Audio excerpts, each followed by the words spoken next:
Of April 16th, it's 4 o'clock. Motion on the minutes. Move seconded. All those in favor, contrary carried. Our next meeting is May the 7th, right here in the council chambers. And the first item is an application by Kenneth Kim Architects and Company for rezoning of 6560 and 80 Williams Road from single detached RS1E to low density townhouse zone. And we've got Ashley and Suzanne. Ashley, you're on. Thank you, Mr. Chair. Staff does not have any additional comments to provide, but will highlight a few points. This application is to facilitate the development of 8 townhome units with 1 secondary suite, which complies with the applicable land use designations of the official community plan. Vehicle access to Williams Road will be provided through a statutory right-of-way over the west adjacent development at 6520 Williams Road. Consistent with the city's affordable housing strategy, the applicant is required to provide a cash in lieu contribution to both the city's market rental and affordable housing reserve funds. In addition, the developer has proposed to construct 1 secondary suite and 1 convertible unit. A servicing agreement is required for the design and construction of the required site servicing works and frontage improvements.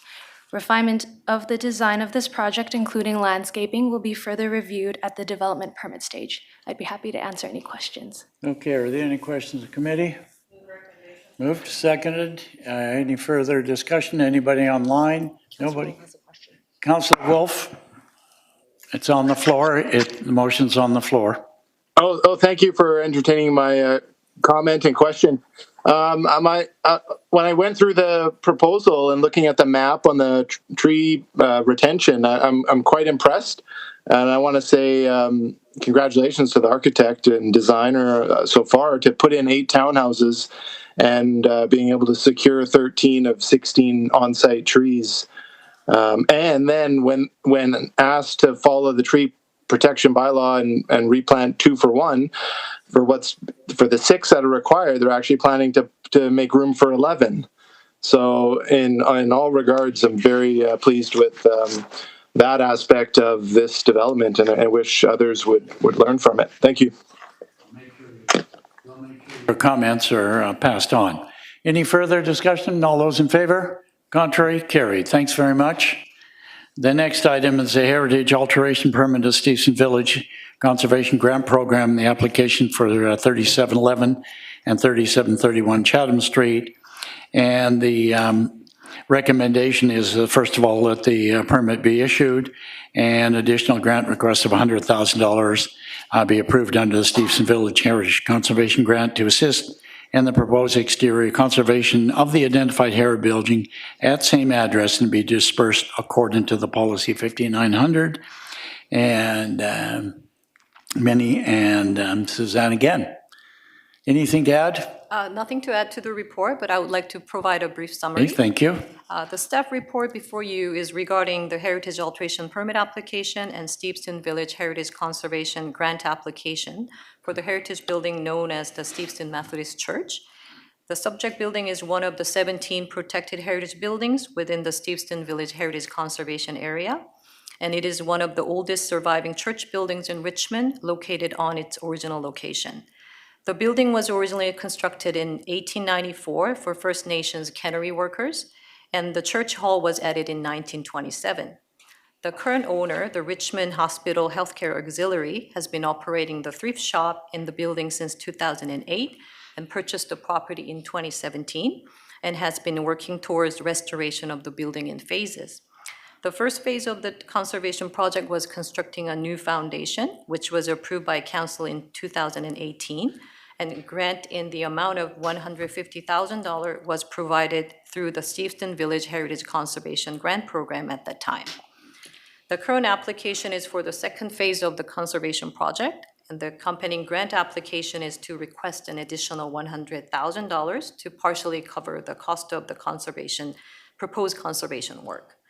Details include remove stucco carefully and repair original wood siding or replace as needed on a like-for-like basis, and restore the original rectangular window openings and install new replica double-hung windows, and replace the front doors facing Chatham Street with new doors that are sympathetic to the historic appearance. Some of the window and door openings on the hall addition are currently boarded up, and these windows and doors are proposed to be infilled. And these openings are not required for the function of the business, and they can be restored if needed in the future. The condition of the belfry will be assessed in detail and will be reconstructed as needed. The exterior color scheme will be determined through detailed sampling analysis once the stucco is removed. The colors will be matched to True Color Palette, which identifies authentic historic colors used in the region from 1880s to the 1920s. The grant application is for additional $100,000, which is available for exceptional heritage conservation projects. Maximum funding amount is limited to $150,000 per heritage building in the conservation area, but additional $100,000 is available for a comprehensive restoration project if the proposed work is exceptional in enhancing the heritage character of the building and Steveston Village in council's opinion. It is staff's opinion that proposed conservation work is exceptional as it restores the building's historic appearance accurately based on historic photos and extends the building's physical life by providing updated envelope system. And once it restored, the building would enhance the overall character of Steveston Village by representing its humble and authentic character. Staff recommend approval of the heritage alteration permit and the grant applications. Happy to answer any questions. Do you have any questions? Seeing none, No, actually, move the recommendation. no. Seconded? Andy? Okay, sorry, got it now. Should be alive. No, Andy's got a question, not I know. And there it is. No. Oh, thanks. You're live. Thanks, and through the chair. No, not so much a question, but I feel it is important just to comment on the report. That was very thorough, and so was a summary you just provided. And I just want to say that I'll be supporting the recommendation because it's a significant part of Steveston, as we all know. We've all been there, we all contribute to it, and I think it's going to be a great project. So thanks very much for the work. Okay, anybody else? Okay, Chuck? Yeah, I would just like to add to the comments made by Councillor Hobbs. Yes, I went to this place quite often, and I always have a feeling that this should be restored and improved. And I'm happy to see that this is coming forward. The application come to us, and I will support this fully. Yeah, thank you. And I think we all echo that. We know it's a landmark building, and it has been part of the Steveston, especially those of us that are pioneers in the city of Richmond. But more importantly, as well as reserving a building, we have probably one of our most active volunteer groups in the community that deserve every ounce of recommendation, and I call them my angels down there, the hospital auxiliary, and the group that's there. They're there day in and day out, and we call them I'd like to call them the red shirts, but the red dresses, the red aprons, whichever you want to call them, but they deserve that. And I'm glad to see the grant of $100,000 be approved under that act. So it's all great. We're all rah today and on it, and because we know how important it is. So the recommendation is to be received for information and it'll be distributed according to our partners, the MLAs and MPs, et cetera, on our website. Maybe we get some additional dollars for the auxiliary from them. Okay, all those, Wayne? The recommendation for the next report. Oh, sorry. Identified and distributed in accordance with the policy. Yep. Okay, and I think the information should also go to our other public people. All those in favor? Opposed, if any? Carried. Okay, thanks very much. And the next item is the 2021 to 31 collaborative action to reduce and prevent poverty in Richmond, progress report for 22 to 23, Melanie and Donna. Okay, thank you. Thank you, Mr. Chair. Staff have nothing to add to the report, so we're happy Well, to respond. another to great questions. report. Thank you very much. Okay, I will in a minute. Anybody? Andy? Start with you. Sure, thank you, and through the chair. Well, thanks for the report. There is a ton of information in there, and as it notes in the report, it's such a huge problem. It's not just Richmond, it's everywhere. It's not just BC or Canada for that matter. So the thing that I'm a little curious about, when I look at the strategies, I think they're on page 90, the 4 strategies. I think there's 26 action plans. And it is a huge problem, but I'm just curious, to what extent and how do we coordinate in more of our local corner of the world? You know, with Delta and U.S., Vancouver, Burnaby, maybe the North Shore, Metro Vancouver, I guess, but the ones really close to us, because we don't operate in a silo if we can help it. We are an island, but we're not in this case. So can you just explain that a little bit? Because I think it's really important. The left hand knows what the right hand's doing, kind of thing. Through the chair to Councillor Hobbs, the City of Richmond is part of the Tamarack Institute's Cities Ending Poverty Network. So it is a national network, but also there's a BC network, and we participate monthly with other communities in BC that are working on poverty reduction. We also liaise with other municipalities in the region on matters that are, of similar concern. Okay, well, that's good to know. Thank you. Okay, anybody else? Comments on it? I thought you did a very good job in terms of outlining everything and what have you. But, it's the same old story. I won't say we have our act together. But I will say we have our act together. But we really need the other two levels of government to be coming in and dealing with the issue. It's great for them to talk to us about it and think, oh yeah, Richmond and other communities are doing what they can, but we've got to get to the root of much of the issue. And many times I don't think that they face it in the same way we do. And I think we've been shown over the last number of months our approach to many of the social issues in the community. So thank you for your efforts. Michael, you're on. Now I'm going to give you the floor. Yep. Thank you, through the chair to staff. Just a question. I really appreciate the layout of the highlight for the decade strategy here. And at the end of it, on page 111, 112, and 113, it has the appendix, which is the summary of all the action items and status. So I know there's two related to work opportunities, but the other two that have not yet been initiated under the status column, I'd just like to ask, are they going to be initiated as part of the outreach worker program? So we've hired one, and I think the second one was in the process. And I'll just read out those actions. So 2.7 is explore ways to improve community connections and health impacts for residents at risk of or living in poverty.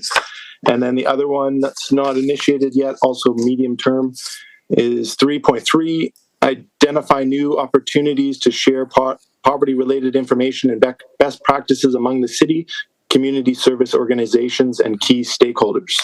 So again, my question is, will the outreach worker kind of portfolio help initiate those two actions? Through the chair to Councillor Wolf, these two actions, and really all of the actions in this strategy, will be initiated through and supported by my staff position, and the poverty reduction role in community social development. We will work in concert with the outreach worker and speak with them as needs come up, but the work will be initiated by us. Okay, terrific. Thank you very much for that update. That's all. Okay, all those in favor? Contrary, carried. Thank you very much.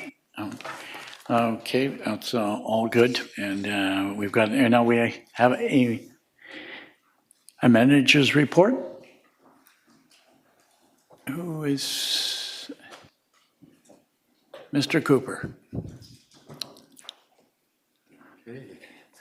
Through the chair, have some updates to the building code, which has some good effects for mass timber buildings. The newest edition of the building code will allow up to 18 stories, which is a significant increase from 12.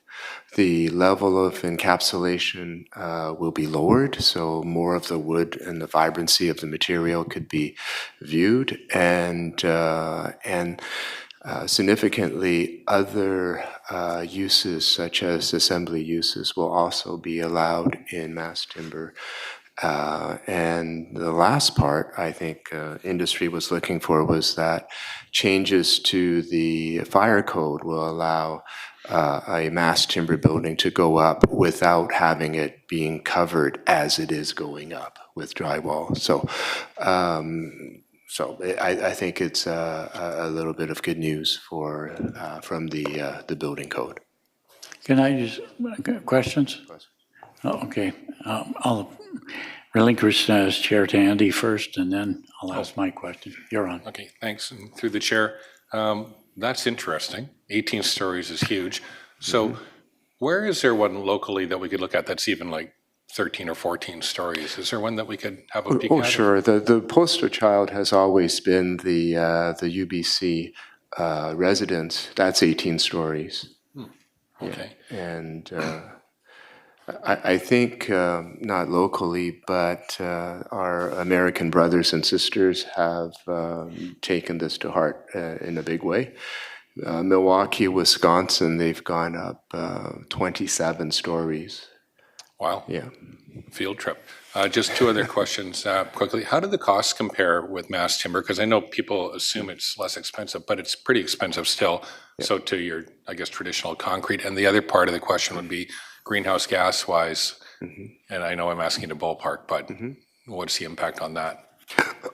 First of all, for the cost of the material is dependent upon the expertise of the user.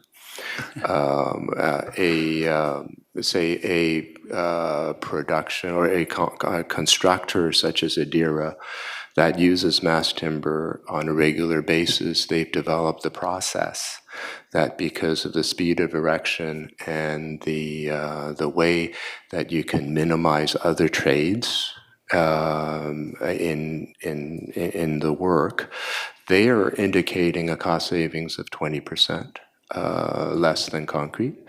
I surmise that in future, in 2025, the new seismic codes will come in, and with Richmond soils, if you have a lighter building overall, the raft slabs, the volume of concrete may be dramatically reduced, and so there's cost savings there.